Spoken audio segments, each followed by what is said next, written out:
कि जिस तरह का रिस्पॉन्स स्कैम 1992 को मिला है वो आज तक किसी भी वेब सीरीज को इंडिया में नहीं मिला। क्या आपने कभी ऐसा सोचा भी था कि इंडिया में कोई ऐसी वेब सीरीज बनेगी जो बड़े बड़े रिकॉर्ड भी तोड़ देगी?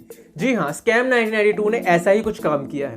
स्कैम 1992 की IMDb रेटिंग्स आज तक की सबसे हाईएस्ट IMDb रेटिंग्स हैं और ऐसे में हम ये चीज तो एक्सपेक्ट कर ही सकते हैं कि इसका नेक्स्ट पार्ट हमें बहुत जल्द देखने को मिलेगा। तो आज मैं ऐसे ही कुछ स्कैम्स के बारे में आपसे बात करने जा रहा हूँ।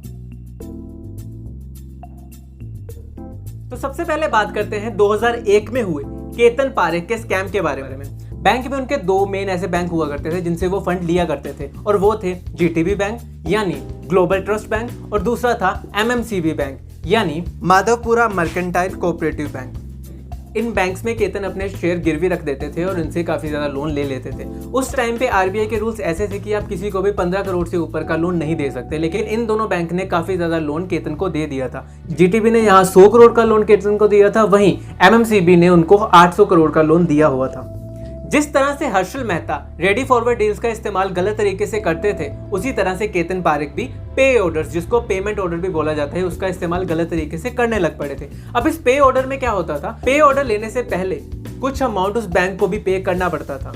अब इस चीज में MMCB ने 137 करोड़ का पे ऑर्डर केतन के ही काफी ज्यादा बैंक्स के नाम कर दिया था। जब ये पे ऑर्डर्स बैंक ऑफ इंडिया में गए तो बैंक ऑफ इंडिया ने क्लैरिटी के लिए इसको RBI में भेजा। RBI ने इस पे ऑर्डर को फिर से वापस भेज दिया क्योंकि ये पे ऑर्डर्स बाउंस हो चुके थे, क्योंकि इसकी क्लैरिटी MMCB के पास बिल्कुल भी नहीं थी, जिसके कारण बैंक ऑफ इंडिया वालों को 137 करोड़ का नुकसान हो गया। बैंक ऑफ इंडिया ने ये अमाउंट केतन से जब मांगा तो उसने सिर्फ 7 करोड़ ही वापस किया, जहां से बैंक ऑफ इंडिया वालों को 130 करोड़ का लॉस प्रॉपर्ली हो चुका था।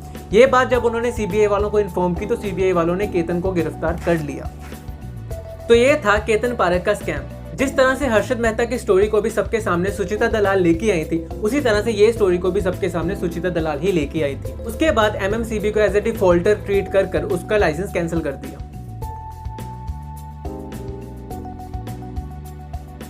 तो इसी के साथ अब हम बात करते हैं दूसरे स्कैम के बारे में। तो दूसरा स्कैम जिसके बारे में मैं बात करने जा रहा हूं वो हर्षल मेहता के स्कैम से भी काफी ज्यादा बड़ा था। जी हाँ, उसका कुल अमाउंट अगर हम कैलकुलेट भी करेंगे तो 11,000 करोड़ से भी ऊपर का वो स्कैम था। तो वो स्कैम का नाम है PNB स्कैम, जिसको नीरव मोदी स्कैम भी बोला जाता है। स्कैम के बारे में जानने से पहले ये जानना बहुत जरूरी है कि नीरव मोदी आखिर है कौन। नीरव मोदी एक करोड़पति बिजनेसमैन है जिनका ज्वेलरी का एक बिजनेस है।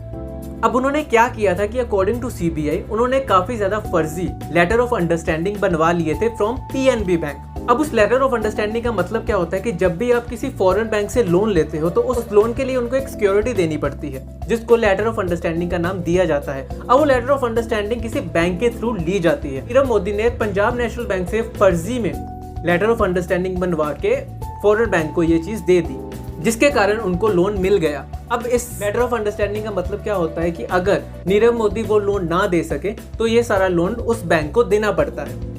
ये बात जब खुल के बाहर आई, जब नीरव मोदी अपना लोन उस फॉरेन बैंक को नहीं दे पाए तो उन्होंने PNB वालों को जाके बोला कि हमें ये लोन वापस करें। PNB वालों ने कहा कि हमें इसकी तो कोई खबर ही नहीं है। तो उनको अंदाजा हुआ कि ये एक स्कैम हो सकता है, तो उन्होंने CBI वालों को इसकी खबर पहुंचा दी।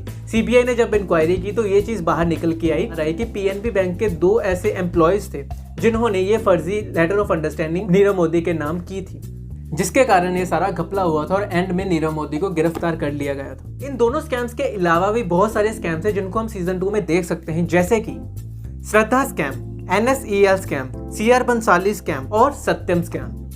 इसी के साथ आज के लिए अलविदा। अगर ये वीडियो आपको अच्छी और इन्फॉर्मेटिव लगी हो तो इस वीडियो को लाइक और शेयर करना ना भूलें। इसी के साथ मेरे चैनल को सब्सक्राइब करिए ताकि मैं ऐसी वीडियो आप तक और पहुंचा सकूं। धन्यवाद।